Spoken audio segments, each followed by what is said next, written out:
కర్ణాటకలోని పవిత్ర సముద్ర తీర ప్రాంతమైన గోకర్ణలో వెలిసిన మహాబలేశ్వర్ టెంపుల్ గోకర్ణ భక్తుల హృదయాలకు అపారమైన అనుభూతిని ఇస్తుంది.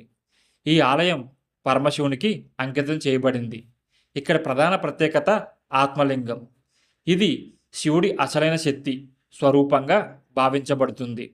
ఈ లింగాన్ని దర్శించడం మాత్రమే కాకుండా స్పర్శించి పూజించగలడం ఈ క్షేత్రానికి అపూర్వమైన విశేషం.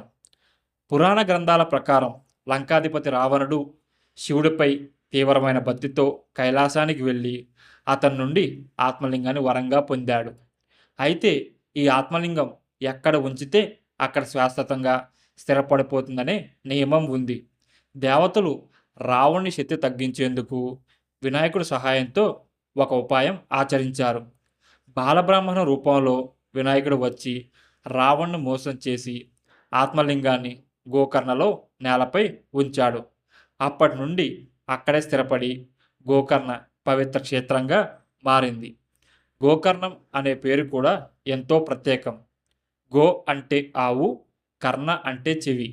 ఈ ప్రాంతం పశువు చెవి ఆకారంలో ఉందని విశ్వాసం.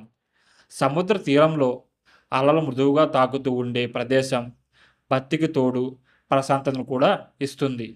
ఆలయానికి వెళ్ళే భక్తులు ముందుగా సముద్ర స్నానం చేసి పవిత్రమైన మనసుతో శివుని దర్శించుకోవడం ఇక్కడ ఆనవాయితీ. ఈ ఆలయం ద్రావిడ శైలిలో నిర్మించబడింది. లోపల గర్భగుడిలో ఆత్మలింగం ఎంతో పవిత్రంగా ప్రతిష్ఠించబడి ఉంది. భక్తులు స్వయంగా అభిషేకం చేయడం, పూజలు నిర్వహించడం ద్వారా శివుడి కృపకు పొందుతున్నారు. ముఖ్యంగా మహాశివరాత్రి సమయంలో గోకర్ణం భక్తులతో నిండిపోతుంది.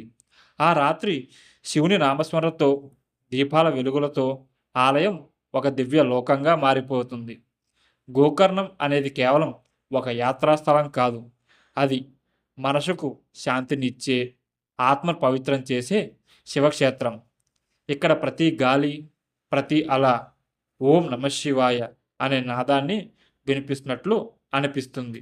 ఒక్కసారి ఈ క్షేత్రాన్ని దర్శిస్తే జీవితంలో భక్తి అంటే ఏమిటో నిజంగా అర్థమవుతుంది.